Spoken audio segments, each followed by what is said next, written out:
Okay, so welcome po sa ating tutorials.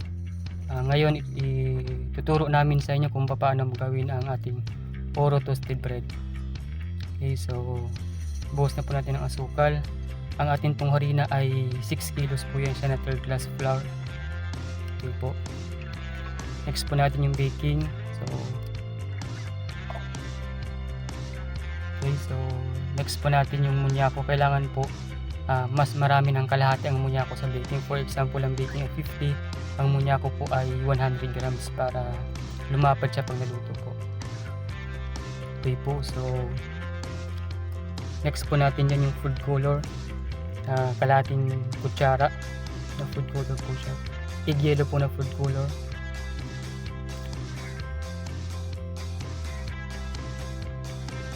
Okay, so yan po yung ating ingredient. Okay, so next po natin yung ating pong tubig. Sa isang lata po ay yung 3/4 po nun ay mantika, then yung kanyang 1/4 ay vanilla po, then yung the rest ay tubig na po lahat. So lahat po ay 5.7 lata na tubig kasama ng vanilla at saka mantika. Okay, so yan po yung aming sukatan para mas madali pong malaman, kasi madali po siyang mahanap kahit saan yung lata po ng cowbell o yung alpine po na 380 grams. Okay po. Pero kung gusto niyo naman po magtimbang, mas maganda po nakanote naman po kailan yung grams. Okay, so next po natin yung ating pong margarine. So margarine po nilalagay namin sa aming matitigas sa tinapay. Okay, so next ay atin na po itong mamasahin. Lalamasin po muna natin ang margarine. Okay, so hanggang sa ito po ay maging maliliit. Okay, lalamasin po natin ng maayos yung margarine para mawala yung kanyang pagkabuo-buo. Then pagka nalamas na po natin yan, next na po natin na tunawin yung asukal. Okay, so yan po yung ating video. So yan po yung actual na pagmamasa po ng ating Oro toasted bread. Okay, so dito naman po yung malalaman nyo po dito yung kung paano lutuin ng mas mabilis ang matitigas na tinapay kaysa sa ordinary na pagluluto. So may mga oven tricks po tayo. Okay, so makikita nyo po yun dun sa video natin sa Otap Bread po.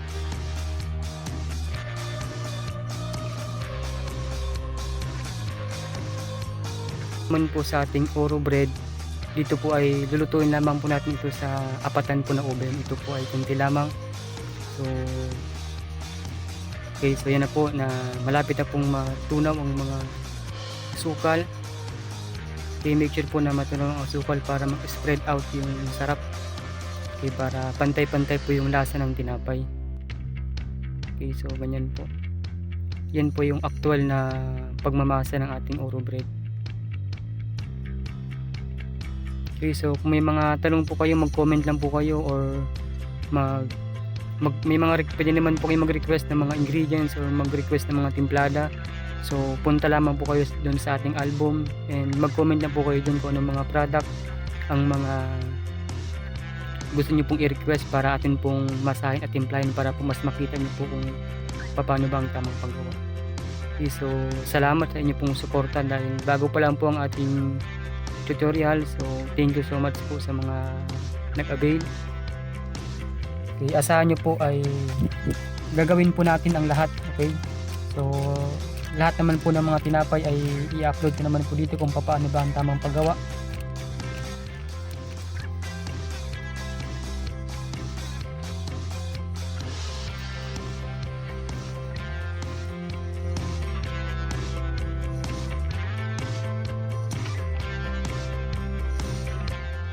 Okay, so yan na po. Simulan lang po natin i-mix yung mga harina. Okay, sa pang-mix naman po is amat-amat lang po ang pang-mix natin. So habang minamasa po natin yan is huwag po natin pipagayin para po mag-spread out ng maayos yung tubig sa bawat harina. Okay, so tingnan po nyo sa video kung paano po yung tamang pagmamasa. Okay, so 6 kilos po yan na Oro toasted bread. Okay, so yung palabas po namin dyan is 80 ballots po for 6 kilos. Yung timbang naman po natin dyan ay 150 grams for 10 pieces. Okay, so 10 peraso po yung laman ng aming isang balot. So sa Palawan po, sa Puerto Princesa City, ang bintahan po namin nito sa mga tindahan is 9 pesos each. Then binibenta naman po ng tindahan ng 12 pesos kada isa. Okay, so yan po, mamasa-masahin na po natin siya. So wag po muna nating ipigayin habang minamasa. So relax lang po yung ating kamay. So ganyan lang po, para yung tubig ay kumalat sa bawat harina, para po lahat ay malagyan ng tamang tubig. Okay, so ganyan po ang ating pagmamasa. Okay, ganyan po.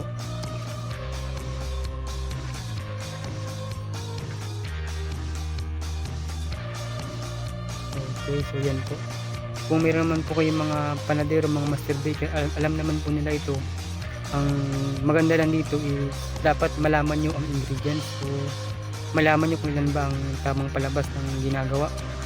So para mas maganda, para alam nyo na hindi kayo nalulugi sa bawat ginagawa ng mga tao ninyo.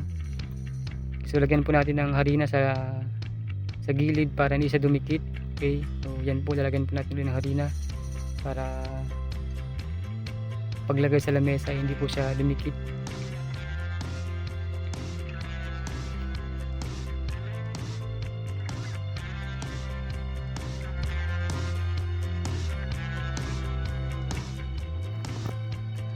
Okay, so yan na po, lagyan na po natin ng harina para hindi po siya madikit. First class flour po yan siya.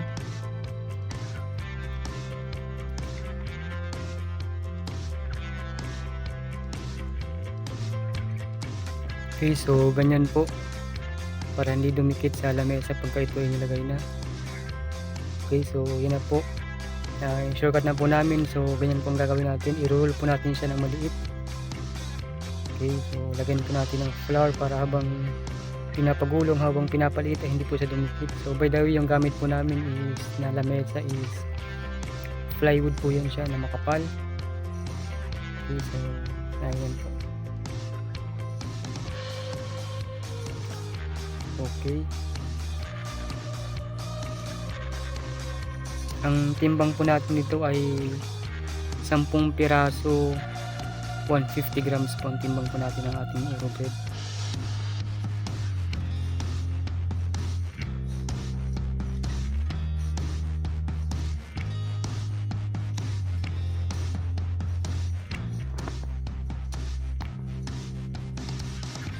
Okay, so yung gamit po natin na pangkat ng ating Oro bread is yung galon po ng vanilya.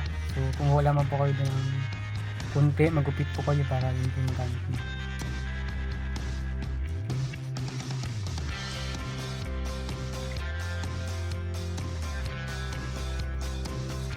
So yan po yung tamang paggawa po ng Oro bread. So yan po ay dahan-dahan naman po para mas madali nyo makuha at malaman po.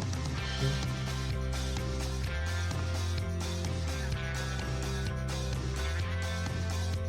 Okay, so ganyan naman po ang paggawa ng Oro bread. So pipisahin niyo po ng konti sa gitna para po sa lalagyan mamaya ng gatas sa ibabaw. Okay po, so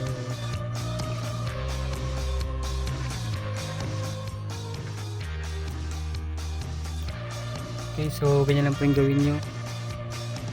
Yan, kunting pisil sa gitna. Ayan, okay po, yan.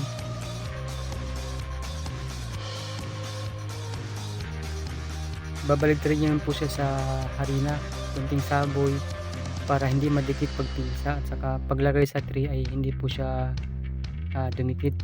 Yung tray naman po natin is wala po yung isang lagay na lard or mantika or margarine po. Okay, talagang plain lang po siya, malinis lang po siya na tray.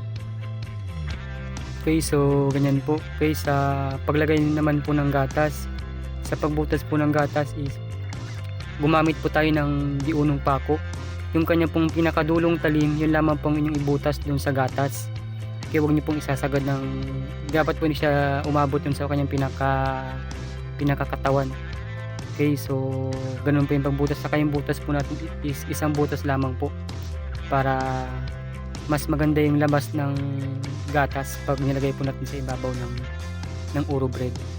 Okay, so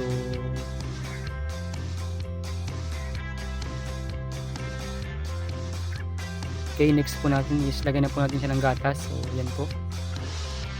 Yan, okay, ganyan po yung paglagay ng gatas. Yan.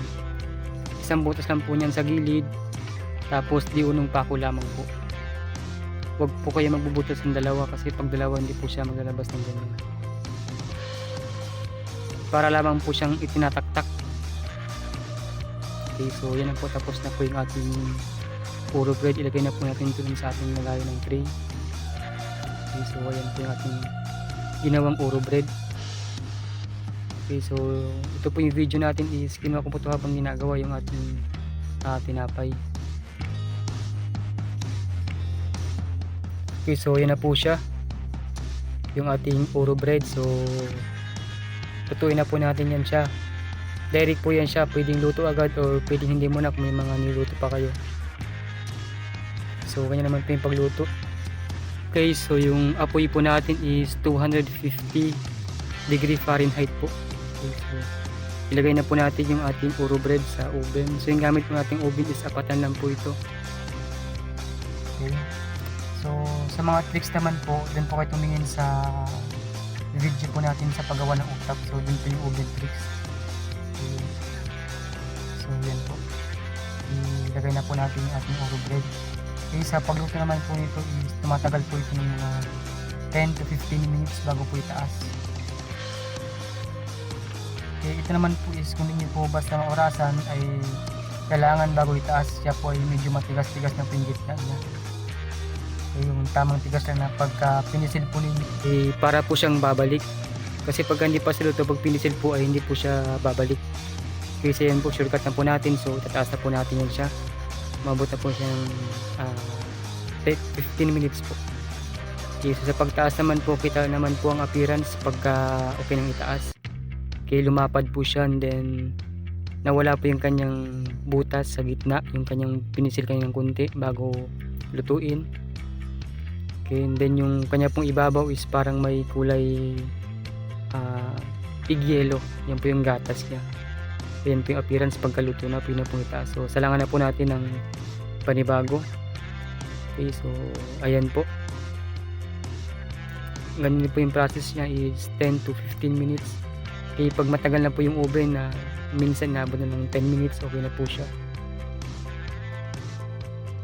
Okay, kailangan po yung apoy natin is hindi siya lalampas ng 300 at maintain lang dun sa 250 to 280. Okay, so ayan na po yung ating bagong lutong puro bread. Okay, pagka kinuha nyo naman po yan, medyo malambot pang gitna. Pagka pisilin nyo sa kabilaan, then pagka lumabig na po siya, matigas na po yan siya, titigas na po yan siya. Okay, so yun po yung appearance ng ating bagong gawang puro bread. Okay, so yan naman po, pagka hindi nyo po muna babalutin, ilagay nyo lang po sa laton ng margarine o lard, nyo po ilagay, takpan lang po ninyo para kinabukasan o kung kailan po babalutin, saka lang po babalutin.